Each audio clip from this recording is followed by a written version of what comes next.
There are 5 stages of burnout, but most people don't realize this until they're already in stage 3. I found out much too late when I was already chronically burnt out. Because of this, it took me over a year to recover and start to feel like myself again.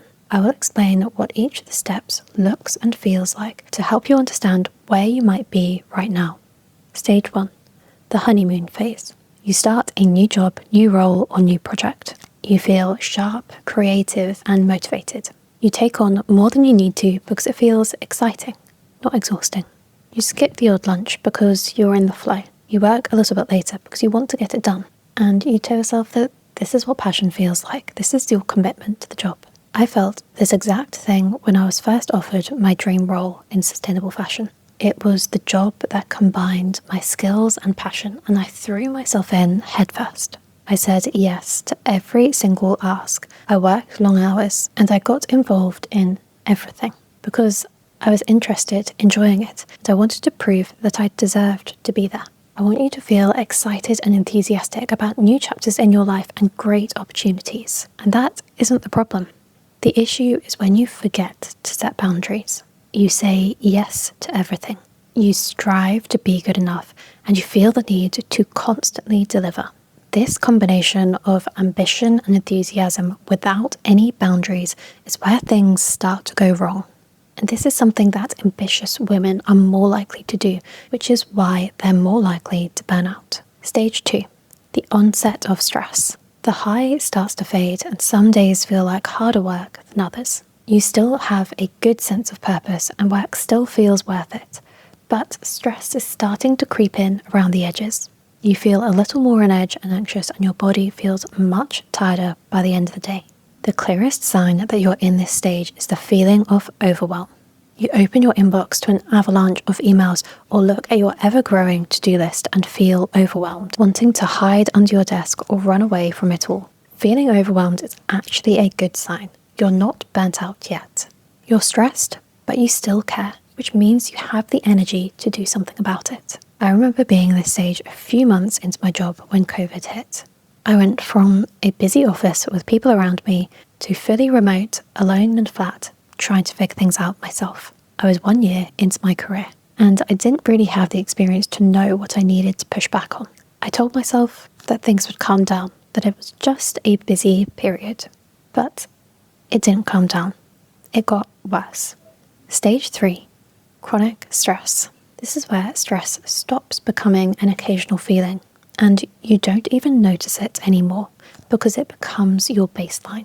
Your nervous system is on high alert most of the time, and the smallest of things going wrong triggers the biggest emotions. Your resilience and capacity to cope has started to wear away. This is where you'll really start to notice the exhaustion. Not just tiredness, but feeling emotionally drained, physically slower, and your brain feels foggy. You take longer to get ready in the morning, sleep much worse, and pass through your day without even registering what you're doing. Research has found that burnout in women follows a different order than men. Exhaustion first, then cynicism, and only then inefficacy. The signs of cynicism. You start dreading Sunday nights. You care less about work and it's lost its meaning. And you're short or negative with people for no reason. The difference between this stage and the last is that when you look at that avalanche of emails, it no longer feels overwhelming. You don't feel stressed anymore. You just don't care. You feel checked out, and feeling nothing is what approaching burnout looks like. Stage 4. Burnout. This is where it becomes critical. Your nervous system has been running in survival mode for so long that you're no longer functioning the way you normally would. Your body is feeling the toll, and you're not performing at the high standard you set for yourself. This is where inefficacy sets in. You're putting in the same energy or more, and you're getting less back. You have that shrinking sense and question if anything you do actually matters or is even noticed. Your output drops. You cry in the bathroom before you log on and then act like nothing happened. You stop trusting your own judgment on things that you used to be confident about. Then you start isolating and you cancel plans because you're too tired to be around people. You feel resentful. You get ill more often, and you withdraw from things you once enjoyed. By the time I hit this stage, I wasn't sleeping properly, I had frequent migraines, and my body felt heavy. I'd lost the enthusiasm I started with completely. I was trying to get on with the tasks that I knew I needed to do in my job, but it was getting harder and harder to muster up the motivation. I couldn't find my way back to caring. No matter how much I tried to remind myself that this was my dream job, the thing that I'd been chasing.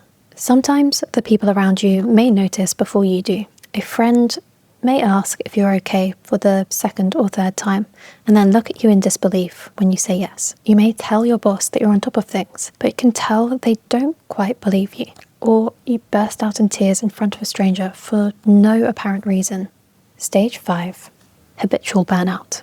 If it goes unaddressed, burnout stops being a phase and becomes embedded. Chronic sadness, depression, and heightened emotions.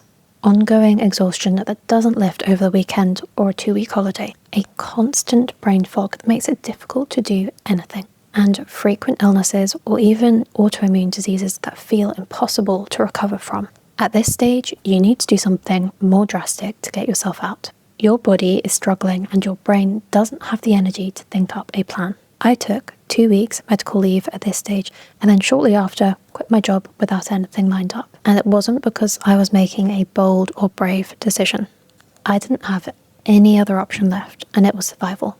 It took me well over a year to properly recover from this level of burnout.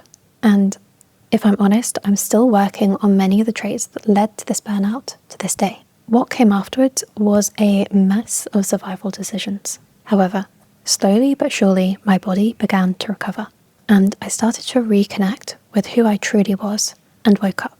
So, which stage are you in right now?